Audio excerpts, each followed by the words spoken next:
Welcome to the DrFrankenSteve Podcast with your hosts, Dr. Frank Williams and Dr. Steve Snodgrass, MD, FACS, where we discuss a broad range of topics without limitations.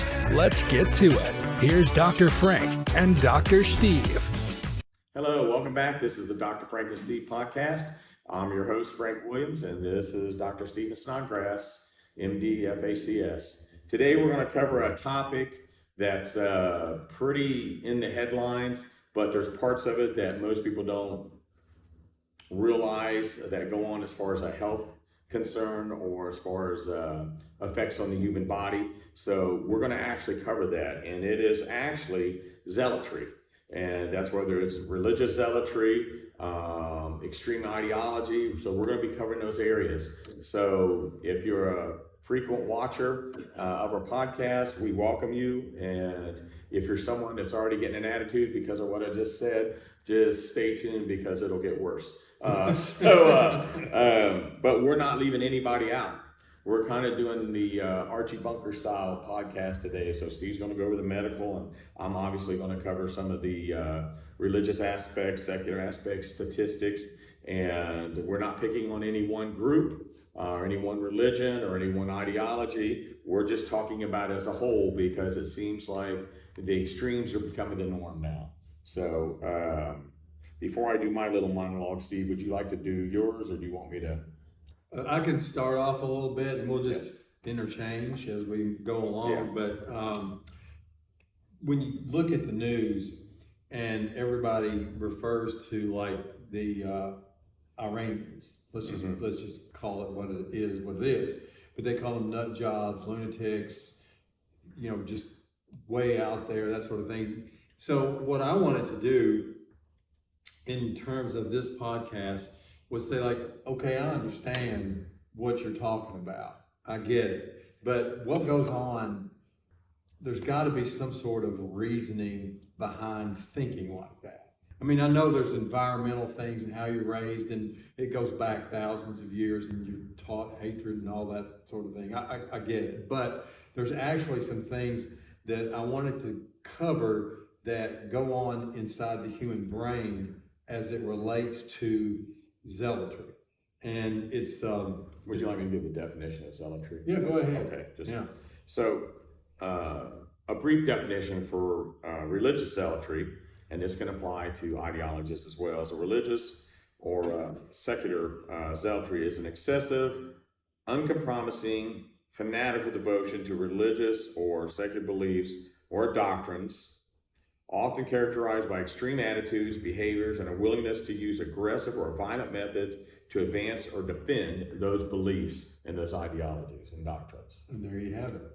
It's the thing about it is what happens when belief becomes unshakable, and it's so strong that it overrides any kind of reason or emotion or even survival. That says a lot. That really says a lot. And so we want to go over the neuroscience of this, as well as what they said in religious circles about it. And a normal brain just does not function like that. Mm-hmm. And if you look at the brain anatomy, I mean, I've operated on, when I was doing neurosurgery during my surgical residency, you have to do some neurosurgery. And so you do actually get experience of operating on the brain. And that's kind of that's such a departure from my normal operative world, but it was still fascinating. I mean, you're sitting there looking at the human brain in front of you, and it's really quite an experience to see that. And but what we're looking at here is mostly physiological changes instead of anatomical. And so that's what we're looking at. But if you look at some of these different areas of the brain that I know this seems extremely clinical, but it is. It just is. It'll liven up here in a few. Yeah, it's that way because it is. Right. But I think that people need to understand that there are actual physiological changes that go on inside these brains like that. And so I delved into it and say like, okay, compare it to a normal brain. So when you look at the prefrontal cortex, and there's a couple of elements to that. Don't go to sleep on me yet. One is called the dorsolateral prefrontal cortex. Everybody wants to know about that, right? Yes. Well, dorso just means back, lateral means to the side. And so it's used for rational thought, impulse control, skepticism, and decision making. And different studies, uptake studies and things like that are in the literature about this, but this could be an underactive portion of the zealot's brain. So it's reduced critical thinking and more dogmatic behavior. That's where that leads to. And then if you look at the ventromedial prefrontal cortex, it integrates emotion with personal values and decision making. So overactivation of that can heighten any kind of moral convictions and make your beliefs feel basically non-negotiable. If you look at the amygdala, it processes threats and emotional salience. It reacts to danger. It's hyperactive in zealots. And so they look at some things that we would think would not even be worth commenting on, but they look at it as a threat, and they behave accordingly. And the temporal lobes involved in auditory and visual processing, memory, and some spiritual experiences, they have increased temporal lobe activity, especially in the right temporal lobe. And the anterior cingulate cortex, it detects cognitive conflict and errors, balances beliefs and reality, and in zealots, this activity is reduced. And finally, you're going to be glad to hear that word. No. The striatum, it's a reward system. It activates for pleasure, reward, and learning. And their belief reinforcement, feeling chosen or righteous, can activate this reward system. And so a lot of it is they feel that God has been offended, and it's up to them to defend that. And so they take it upon themselves to say, like, you've offended God and I am his spokesperson, kind of thing. And then the last thing that I want to go is dopamine. It's elevated in people who they feel like they're on a mission, and it just fuels the reward, motivation, and certainty. Their serotonin levels are felt to be lower, and that's associated with rigid or obsessive behavior. And then oxytocin heightens in-group bonding, and outsiders, it throws up a warning flag to not let them in. So that's some of the physiological things that are going on in the brain. So with that, I'll turn it over to you. Yeah, because those things also cause anxiety, stress, paranoia, which can lead into, extreme behavior, along with the physical harm, because some people take it to the extremes, like, they do fasting extremes, they can do self-harm rituals, even to the point where they psychologically believe in order for them to defend and to make it wherever they need to make it to their version of heaven, basically, or to correct those wrongs, they're willing to do martyrdom, which is crazy. Yeah. So, and when we talk about zealotry, there's contemporary examples of zealotry out there like ISIS, and I'll even mention those, the Westboro Baptist Church here in the United States. Those are all ideologies that are extreme orthodoxies, and those sects looked at strict adherence to what they believe are the laws, their faith, their writings. You even have violent Buddhist nationalists in Myanmar. You have the radical Hindus in India. So, it's not restricted to any one nation or group. Everybody has them, and it comes in many different, forms and shapes. Our purpose is just to bring basically how zealotry affects, the health of both an individual and societal health, because it can have a destabilizing effect, on not just you, your family, your relatives, your sphere of influence. It can also have it for the well-being of your community, or, the community as a whole that you belong to. So We want to try and give a balanced approach, like Steve's given some of the healthcare, medical, and I will go over some of the other things. Like I said, I'm not quoting anything other than direct quotes from different belief systems, and then how those affect, society as a whole, and where some people pull some of the things that they believe from as far as their doctrine, basically.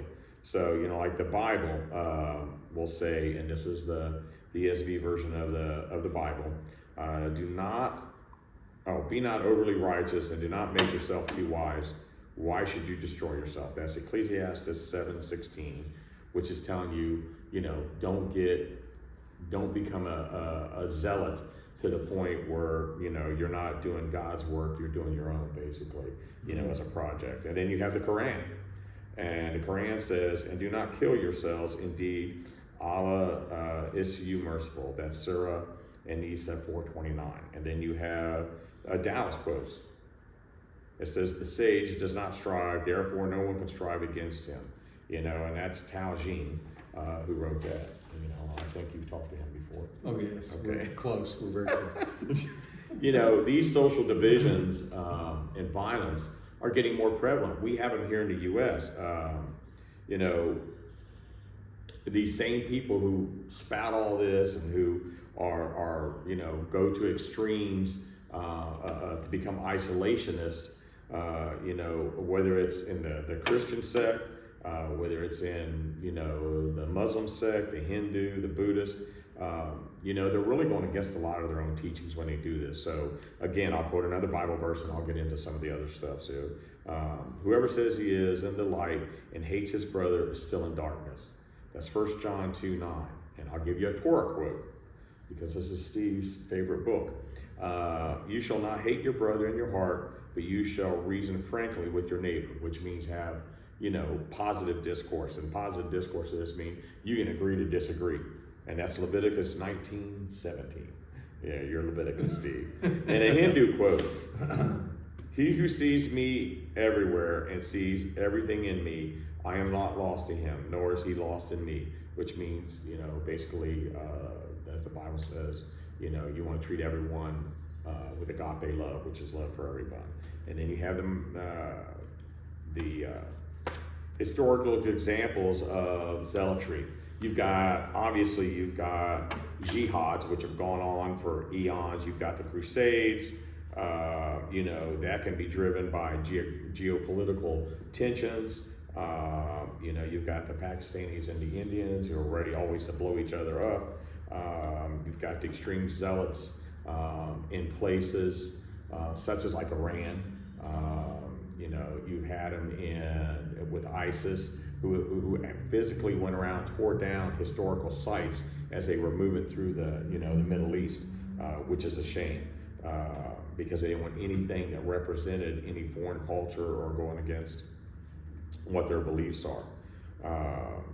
And if you look at some of these examples of tension by religious extremism, so here's the part that's going to get some of you a little worked up, but that's okay.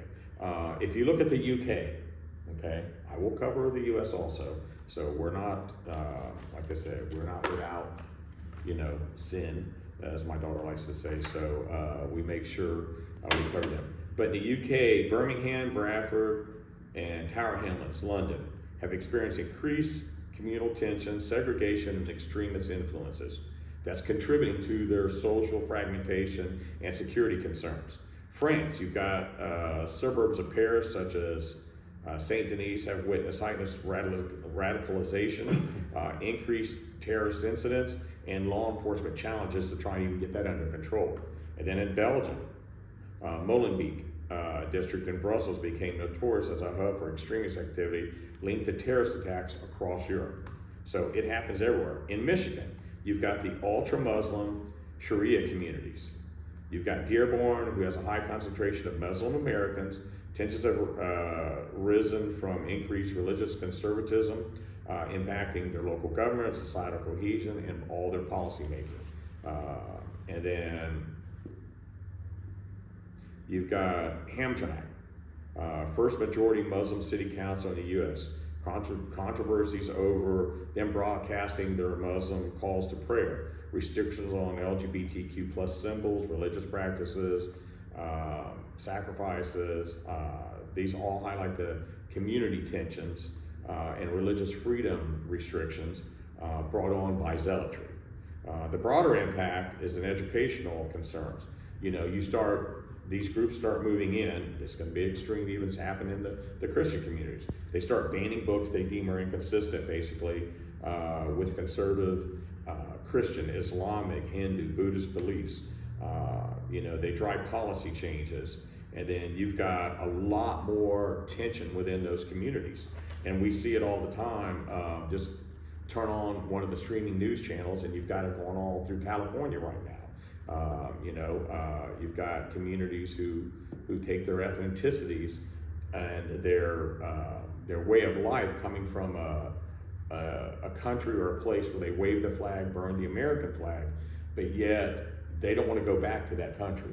They want to make the city, the region that they live in, a mini version of that country with many of its histories and traditional norms brought in. And if that's the way, wouldn't it be just as easy just to go back where you were and celebrate, from your true history? Yeah, it's just, what can you say about that? The thing about it is, for me, is like, I'm almost finished with the Old Testament, and which I think is a major accomplishment, by the way. It is. It's a major accomplishment because, especially for me, very, very difficult for me. But I figure, if you really want to understand something, then you need to read it. Not only read it, I study it. I'm not quite ready yet to teach, but I'm getting there. So just keep me in mind, I will. It's one of those things, but I'm almost finished with it. And I got to tell you, there's sections of it that I'm going to say that it's, I would just rather read biochemistry, which is pretty bad. That says a lot. That says a lot right there, because that's a terrible subject, by the way. But if you look at the Old Testament, the same things are still going on. The only thing that's changed is the weaponry and the technology. The hatred's still there, and so it's just for thousands of years. Yeah, it goes way back. It goes way, way back. Of course, I'm not telling anybody anything they don't know already, but it is interesting to me how that just continues as a never-ending saga. And one of the questions I have that I haven't seen anybody discuss this about, why their brains are different, that sort of thing. But some people say the same thing about the Israelis that are being said about the Iranians. So, like I said, I'm not going to get political here and everything. I'm just saying, here it is. And what do you think about that? Well, as many of you know, I'm a Southern Baptist. Was raised Pentecostal, then changed and just prefer the Southern Baptist doctrine because it seems to be not, I'm going to say, everybody else's doctrine is wrong. Just saying that the way that the church that I attend, which is very large, several thousand members, and we are kind of like a teaching church, but you actually delve into the original Hebrew, translated into the Greek. So all there is and what those areas actually mean, what the theologians and historians actually came up with. So that how to not only spread the love of Jesus, but you also know how to defend your faith if you need to, but you don't do it to the point to where, you're picking up arms and going on a crusade or something. So that being said, the Palestinians, by all means, were the aggressors in this situation. So, I know it's, we're discussing the Bible, we're discussing, or not just the Bible, but, zealotry. But, Trump has that saying he's been using, and I think he's proven that in the last week, FAFO, fool around and find out. I'm going to say it very politely here. So that's diplomatic of you. Yes, thank you. And but you're right. Do we sometimes get to zealotry to the point where Israel feels they feel they're defending their nation and their right to existence? Palestinians don't believe that Israel has a right to be a state. They believe, and we'll get into that, where, and like I said, I'm only defending my faith, but I will also cover all the areas, because I know interfaith-wise, if you can't have a discourse and talk and reason these things out, nobody's ever going to settle anything, and nothing's going to get to where it needs to be for there to be peace. And we know we live in a fallen world. That's going to happen, but we can still try and coexist. So the problem is, you've got the Palestinians who have been doing this for eons, and they want Israel, which means that they want Israel wiped off the map. They just don't want them, and I will get into some of this because of the ignorance of some of these college students and protesters out there who are not necessarily peaceful protesters. You often, I'm going to say this phrase a little later, you hear them say, from the river to the sea. And there's nobody above a third grade education that doesn't pretty much know what that means, other than some of these college students. That means from the Jordan River to the Mediterranean, basically, they want the Jews wiped off the map. The Jews, in return, want their right to exist. But to that end, they believe that in order to do what's necessary, they can go to the extreme at any time, any place that they need to. So in a way, that's the same way of being religiously zealot, because they don't want, especially if you get into Hasidic Jews and stuff, they don't want to allow anything that's outside of their cultural or their norms. And see, as a Christian, it'd be very easy. You hear the term, those are God's chosen people. Well, I think a lot of times you need to go back, if you are of the Christian sect, not of the Jewish sect, I'm not knocking, but you need to be reading, and you need to go through what Jesus has said, and I'm not going to get into a long tangent on this, and what the Bible says. For eons, the Jews have constantly disappointed God, and he's had to scold them and correct them. And I think if you go back and read Isaiah 53 especially, you're going to find out exactly what is said going forward, looking back for the Jewish nation. So that means that somewhere along the line, they became, and what I'm getting to this is, and most of you have read the Torah and have read the Bible, know this, that, when Jesus comes back, our belief as a Christian, that during that time, only 1/3 of the Jews will be converted and saved and will enter the kingdom of heaven. 2/3 will not. And that's all because of their religious zealotry towards their laws and things that they have, traditions that they have put in place that really do not abide in God's kingdom. And if you want hate mail, send that to idon'treallycare@gmail.com. And we'll look at it. So, did that answer your question, Steve? Yeah, it does. And I wouldn't say you're Southern Baptist, I'm just Southern. Yes. So there we go. He's Southern something. Southern something. Yeah, exactly. But the thing about it is, I think it's a distinction that needs to be discussed. Yes. For sure. And it is a complex issue. It is. I mean, it's very complex, especially when there's so many emotional hot buttons. There are. And I will give the Jewish nation this.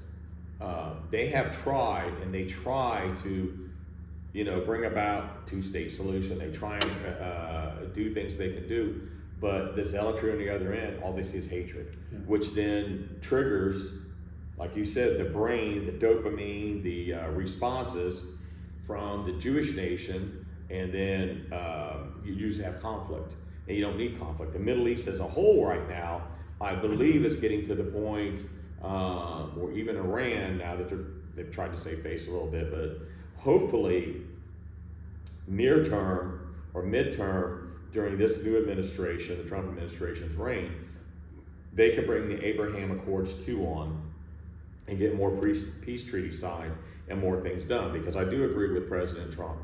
Instead of making bombs and making war, why don't you make commerce? Yeah. So why don't you try and make money? You've got rich nations who are, bankrupt and who are desolate. Your people they're starving. Why can't we bring this all together and rebuild, and you build into something where you're a peaceful nation without trying to be a warring nation? Because I'm going to tell you right now, I don't don't care what army you are. I don't care how many more ships you got. Talking to China. How many more, whatever. You are never, ever, and this is my warning to all of you, going to be as bad as the U.S. military is, because we are the big dogs and we will always be that way, no matter what. Because the American dream and the American experience is nothing that's ever been done anywhere in the world. We're a young nation, but we some bad mofos. There you go. So The thing about it is, for me, and I hate to say it, I really do, but I'm going to go out there and say it, is that based on what I have seen, based on what I have read, and knowing human beings as I do, I think that people, we say this a lot, but evil does exist. Oh, absolutely. I mean, it just absolutely exists, and I've seen it. I've had to operate on people who've murdered other people and that sort of thing, and there's like an emptiness in those eyes, if you will. There's something there, and I believe, and I really do hope I'm wrong, but I think that Iran will go back to its roots, and I think they will break this ceasefire. At some point. They've done it several times. Yeah, I mean, I don't see this as everlasting peace. I hope until they get the right government in. I hope that they will.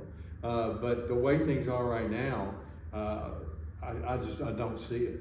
I really don't. What do you think? Well, I think they know that their nuclear programs have been decimated. And that's one of their religious, it really does have religious implications, because they believe if they can create that great fire, that'll bring back their Mahdi or their version of God. And they've got to destroy the great Satan, which is us, the USA, and the little Satan, which is Israel.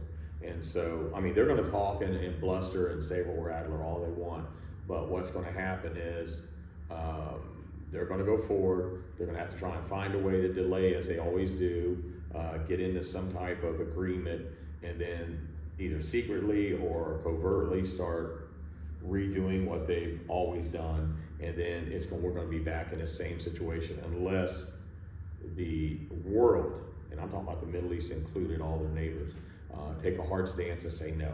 Because if you get nuclear weapons, that's going to start an arms race there in the Middle East, and you don't need some of those little breakaways in some of those other areas getting nuclear weapons, because they'll use it. They have so much oil and so many potential opportunities, precious minerals, to do great things, and to just do great things. But instead, I base the world a lot on constructive versus destructive. And I think that's a good way of looking at things. And but if they would choose just to go the peaceful route and go to commerce and merchandise and products and all the things, tourism, because they have beautiful architecture, a lot of these places. Yeah, and it's like, they're like my dad's got a saying, sitting on a ham starving to death. And I think it's applicable. It is. And I think they're sitting on how many, trillions of dollars. Right, outside the U.S. are the richest oil countries in the world. I mean, Iran, has that. Instead of getting sanctions on the countries, so like Trump did in his first administration, President Trump, excuse me. We don't know each other that well, but we'd like to. But what happens is, they get restricted, so they make no money, and then you get a different administration. They cash flowing back up. Then you get another one in that cuts the cash flow out from under them, which is what's going on now. And I think President Trump has been very, even if you hate the guy, I don't go into my political views other than I don't like socialism or communism. I'm a constitutionalist first, and I think that's where we have issues, because a lot of times, and you and I have talked about this several times on podcasts, when people get to this zealotry and they get into these ideologies and these doctrines and they get caught up in it, what happens a lot of times is they don't go by facts. The fact of the matter is maybe this. They go by their truth, and you'll hear that. Facts don't matter, truth does. Our truth is this. Well, truth should always be, backed up, substantiated by the fact, or the facts that are involved in that, statistical or otherwise. So that really helps. It does, but a lot of people anymore, they don't do that because, we're going to cover for a few minutes these protesters, both in California and around the nation, who are protesting ICE right now, who are protesting, for religious freedoms, even here in the U.S. You've got so many of them that if you went up and talked to them, they don't have a clue. And you're actually burning the flag of the very country that's allowing you to come in and do protests. And America's built on democracy and protest. We are not a democracy, we are a constitutional republic, I just want to make sure. But we use some democratic ways to enhance like our voting and all that. What happens is when you take and go from peaceful protest and peaceful discourse to then violent, you're no longer demonstrating, you're no longer peacefully protesting. The first rock you pick up, the first frozen water ball, the first Molotov cocktail you throw, the first car you set on fire, the first building you set on fire, the first damage you do and hurt somebody or kill them, all that, you are no longer doing your democratic constitutional right to peaceful protest. You are done, and you should be quashed immediately. When you look at these people out there who are protesting, and they get on television, and they literally, to me, they just look like, well, they follow this zealotry pattern perfectly. It's just their brains are wired like that. And that's not religious zealotry. That is ideological zealotry, which is basically goes along the same one. They're given a script. They're given what they believe talking points. They buy right into it without researching or actually knowing. I've watched multiple interviews for these demonstrators and protesters, and the stuff coming out, and these are supposedly some college, some older hippies, whatever it might be, no matter what the color of their hair is, they don't have a clue. And all they start doing is screaming, getting in your face, spitting, doing it when you're just trying to have a general, basic conversation to understand what the point they're coming from, and then have some discourse to where you can say, well, this is why I don't believe what you believe is the same. And can you back your position up? And then the screaming starts, the pushing starts, the burning starts, because they're also frustrated because they've emotionally gotten jacked up, but they haven't, academically, they don't have anything to back it up with. And I'm not knocking, I'm just saying that just seems to be reality. So if you look at, I'm going to go through the UK, and I'm not picking on Muslims again, I'm just using it as an example because we have radicals here in the US the same way. But you look They're going to end up getting us in a fatwa. That would be a mistake. I've got certain sets of skills, quote, that wouldn't go over well. And we're not picking on one group, we're talking about everybody. No, I just had to interject there. That's fine. If you take, and this doesn't have to be a bad thing.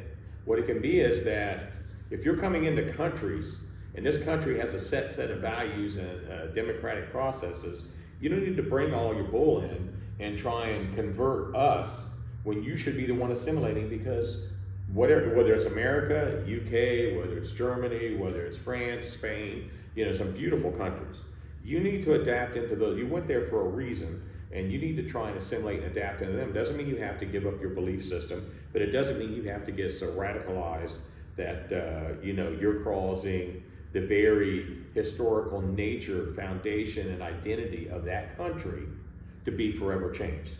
Would you agree? Yeah, I think so. Because if you look at, let's look at the United Kingdom for population. 1981, it had about 1% Muslim.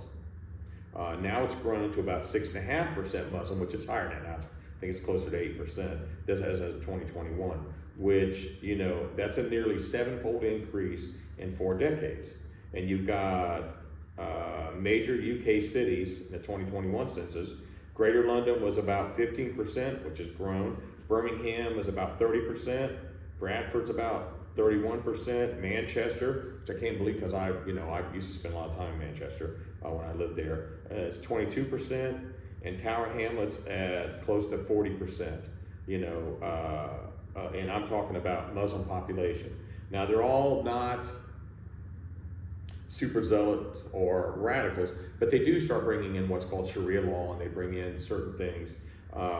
So what you have to be careful of, again, is not to lose your identity when it comes to your traditional values.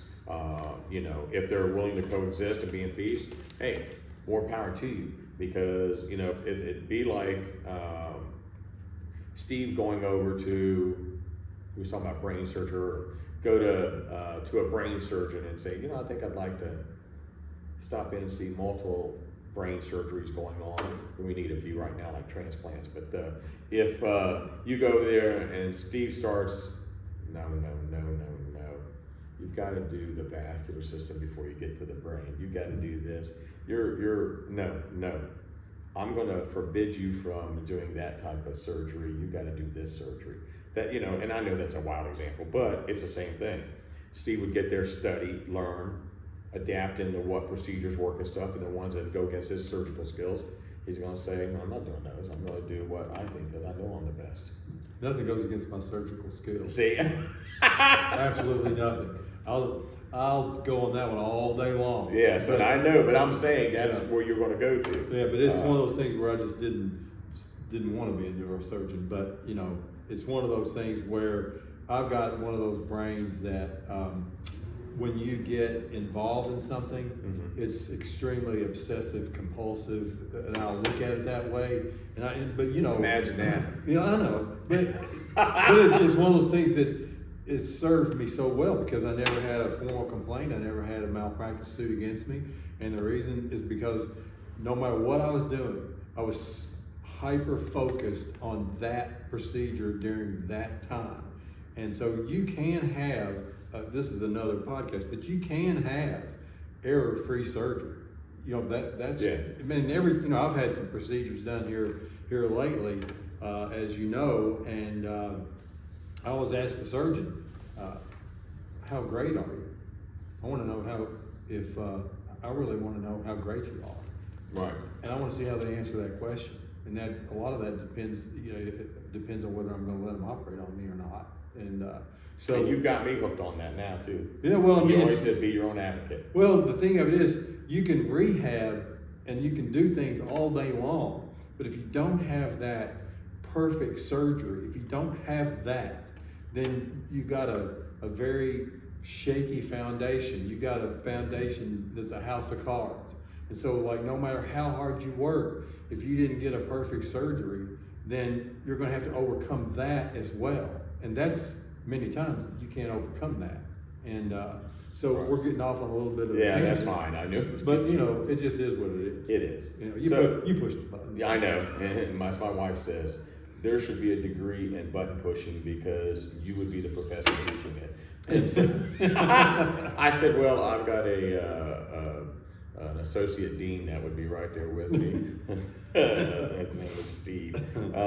But looking at this as a whole, and with closing remarks and everything, there should be some educational reform. We need to encourage more critical thinking classes and exercises.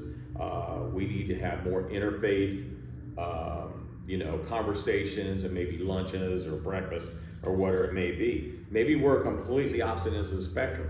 And I've just got through talking to a couple psychologists this past week about this and said, if America has an old value and an old thing that was the neighbors would all come to the front porch and conversate, talk about their day, their week, how they can help each other, what's going on. Even if they really didn't care for the person, they would still get together and find common ground.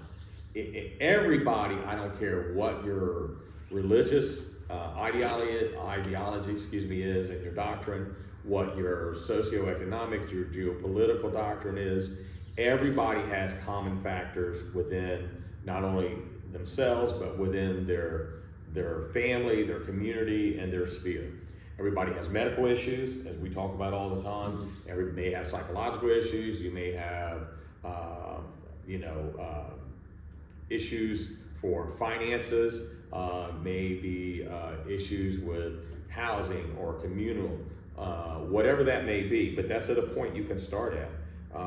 So if we can encourage discourse, but in more of a round table and come together, and start with empathy and humanizing each other, we're going to actually be able to then see where everybody's coming from, why they feel the way they do, and how we can come to some type of common ground. Even if that common ground is we're going to believe and choose not to believe what you believe, but we're still going to get along because I need you to supply the lumber for my home. I need you to supply the eggs for my breakfast, or the, whatever it might be. I need that person to be my, dentist, doctor, whatever it might be.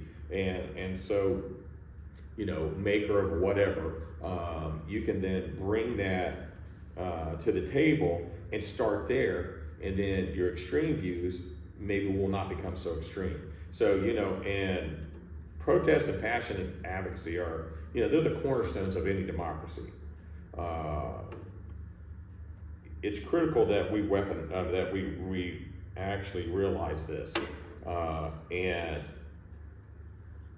when this zealotry takes hold, religious, political, or like we were talking about, discourse with some of these campuses, and that goes unchecked, it harms the individuals, it divides communities, and it weakens our nation. So what we need to do again is just come together, and even if we can't stand each other, find some common grounds. I've seen some examples of this over the last 6 months, which I think are fantastic, and find a way to peacefully coexist. There you go. As you get older, you get more rigid. Yes, you do. Yeah, you do. And for me, the thing about dehumanizing someone, that's a very important aspect of this. And I just want to close out my part in regards to some of these brain issues, but especially the ventromedial prefrontal cortex. That is one area that just causes more rigidity, and it increases the fundamentalist way of thinking, and it's more reflex, not reason.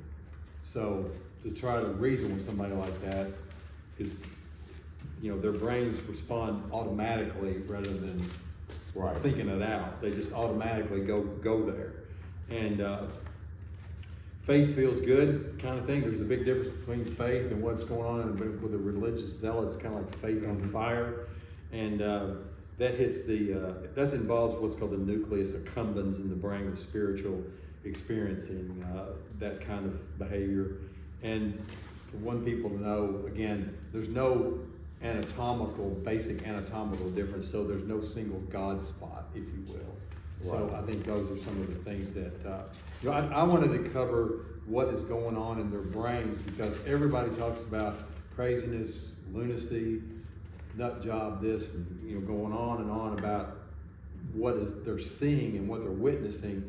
I wanted to get into the biology of it, because at the end of the day, I'm a scientist, and I want to know, okay, is there really something there? And so I believe that it's important knowledge that people know that there are physiologic differences in the brain that can lead to this behavior. Okay. And I'll end with a Bible verse, 2 Corinthians 13:11. Finally, brothers, rejoice. Aim for restoration. Comfort one another. Agree with one another where you can. The where you can is not really, but that's what it means. And live in peace. So with that, we appreciate it. We hope you find this I've got a t-shirt that says that, by the way. Do you? Okay. Really? Yeah. I knew better. I just have to right up there. So we appreciate it, and we look forward to our next conversation with you. See you later. Thanks. Bye. Thanks for listening to the DrFrankenSteve Podcast. If you enjoyed this podcast, please hit follow or subscribe on the link provided so you can stay up to date on new episodes. Until next time, stay healthy and stay safe.